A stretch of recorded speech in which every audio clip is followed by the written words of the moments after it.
Salve, salve galera! Salve amigos do canal Legado da Fiel! Vocês vão estar estranhando, o Rui hoje não está com o seu uniforme. Hoje estou em São Paulo, gente. Você sabe, eu moro em Atibaia e eu já vim aqui para São Paulo para fazer uns exames com a minha esposa. Estou aqui na casa da minha querida, né? Minha querida enteada, Gabriela Ideale, que nos forneceu aqui a estadia para o preparo do exame, exame de rotina. Então hoje vamos para o hospital. Mas vamos falar um pouquinho, né? Desse jogo Corinthians e Bahia. Vamos falar um pouquinho desse jogo e vamos falar um pouquinho também da história desses times, né? Uma história que é muito interessante, tem algumas semelhanças aí que ocorreram durante esse percurso aí de Corinthians e Bahia. Bom, em relação ao jogo de ontem, eu acho que o resultado foi um resultado até que positivo, pelas circunstâncias, o time aí meio de ressaca, uma final angustiante, uma final dramática, uma final que teve que ter uma entrega muito, mas muito grande por parte dos jogadores. Naturalmente, depois a festa, a comemoração, ao ponto de termos que escalar um time praticamente com todas as reservas, à exceção do Yuri Alberto, né, o nosso cavalo, que não descansa de jeito nenhum, que estava em campo, mas depois acabou sendo substituído. Mas sabíamos que era um jogo difícil, enfrentando o campeão baiano, aquele time que se classificou para a Libertadores, nós não conseguimos, nós fomos para a Sul-Americana. Então, motivado, descansado, dentro do seu campo, calor, com a sua torcida, e mesmo assim, com todas essas dificuldades, o Corinthians conseguiu arrancar um empate, para mim, heróico, aos 45, 46 do segundo tempo, lá com o nosso centroavante, que demorou, né? Demorou, mas conseguiu fazer o gol, o Héctor Hernandes. Arrancamos o empate. Tivemos um lance polêmico, essa questão do impedimento do VAR, gente, isso eu não consigo entender. O jogador lá na linha lá, o jogador do Corinthians estava com o pé atrás da linha, o corpo um pouco lançado à frente. Isso não é vantagem, gente. Até porque o que determina é o pé, né? Não é isso? É o pé que faz a movimentação. E outra, no meio de campo, igualdade de condições, vai ganhar quem for mais rápido. E eu acho que essa regra realmente estraga muito o futebol. Nem que fosse contra nós também, eu falaria a mesma coisa, que eu já falei várias vezes sobre isso. O que é injusto, o que é errado, a gente tem que falar aqui. Não é só o clubismo que conta, não. Então poderia ali um golaço do Romero, né? Outro golaço do Romero lá na Fonte Nova. O jogo passado também, que nós ganhamos por 1-0, ele fez um golaço cortando e batendo de pé esquerdo no ângulo direito do goleiro, que nós ganhamos aquela partida, que foi fundamental o ano passado também, uma vitória muito importante, já que o Bahia estava invicto, estava embalado e nós conseguimos quebrar aquela sequência deles. E foi uma maneira também de conseguirmos pontos, que depois nós ficamos brigando, brigando, até chegar ao 18º lugar, para depois daquela arrancada fantástica e sairmos, né, da condição de rebaixamento, até para conquistar uma vaga na Copa do Brasil e também uma vaga na pré-Libertadores da América. Então, por tudo que aconteceu, né, por tudo aquilo que houve no jogo, eu quero destacar também uma grande atuação ontem, né, o menino Matheus Donelli ontem fez um grande jogo, fez umas 3 ou 4 defesas ali que eu considero fundamentais, capitais, né? Senão o resultado poderia também ter sido outro, já que nós jogamos com uma zaga totalmente reserva, né? Léo Maná, Hugo na outra lateral, Kaká e também o André Ramalho. Então, olha, ontem foi difícil.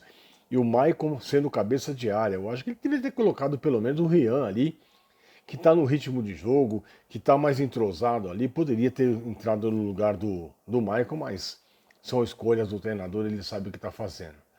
Bom, Corinthians e Bahia, gente, já jogaram 80 vezes até hoje.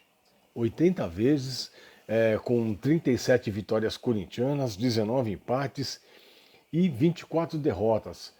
A primeira partida que o Corinthians jogou contra o Bahia foi num amistoso lá no Campo da Graça, lá em Salvador.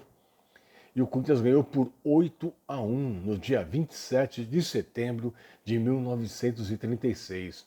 O Bahia foi fundado em 1931. E olha que interessante, olhem na nossa capinha hoje e olhem a parte central dos dois escudos. Né? Tem a parte circular e tem a bandeira de cada estado. O Corinthians com a bandeira de São Paulo e o Bahia com a bandeira do estado da Bahia.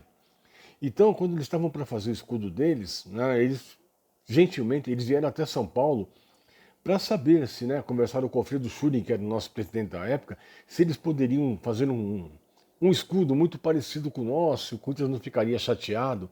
E não, pelo contrário, houve sim uma aprovação, o Bahia fez lá o escudo muito parecido com o nosso, como eu disse, o que muda é a bandeira dos estados e a cor do escudo. Deles é a cor do estado da Bahia, vermelho, branco e azul, a nossa é preto e branco, um traço vermelho que é das cores da bandeira de São Paulo. E foi feito esse acordo gentilmente e os dois times se acertaram assim. Tiveram grandes embates entre esses times, goleadas de 5-1 para o Corinthians, 5-1 para o Bahia, 6-1 para o Corinthians também, em outra ocasião. Já disputaram aí praticamente semifinal de Campeonato Brasileiro em 1990, o Corinthians eliminando o Bahia com aquele gol fantástico do Neto, né? No gol do portão de entrada do Pacaembu ali de falta. Teve também em 2014, quando o Corinthians elimina o Bahia também por 3-0. Teve tantos jogos importantes. Eu lembro que o primeiro jogo que eu fui assistir do Bahia na época foi em 1972. O Corinthians ganhou por 3-1. 3-1 no Pacaembu, com o Rivelino, com o Natal, com o Mirandinha.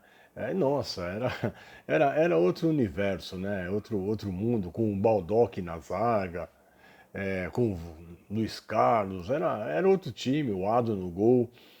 Então eu lembro que é a primeira partida que eu assisti entre Corinthians e Bahia na minha vida. Eu estou fazendo esse conteúdo com vocês agora porque hoje à noite eu não conseguirei fazer a live com vocês. Toda segunda-feira eu faço uma live.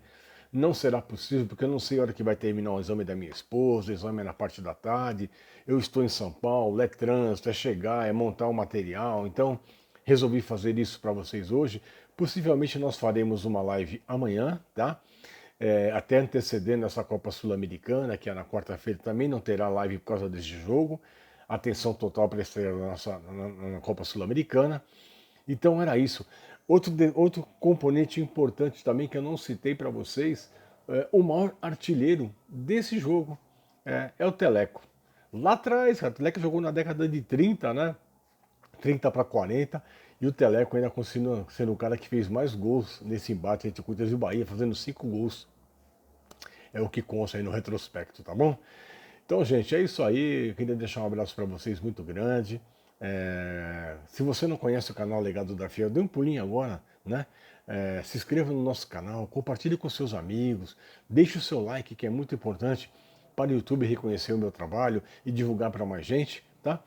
E como eu sempre digo aqui no final dos meus episódios, eternamente vai Corinthians, um abraço a todos e fiquem com Deus. Até a próxima, gente. Valeu!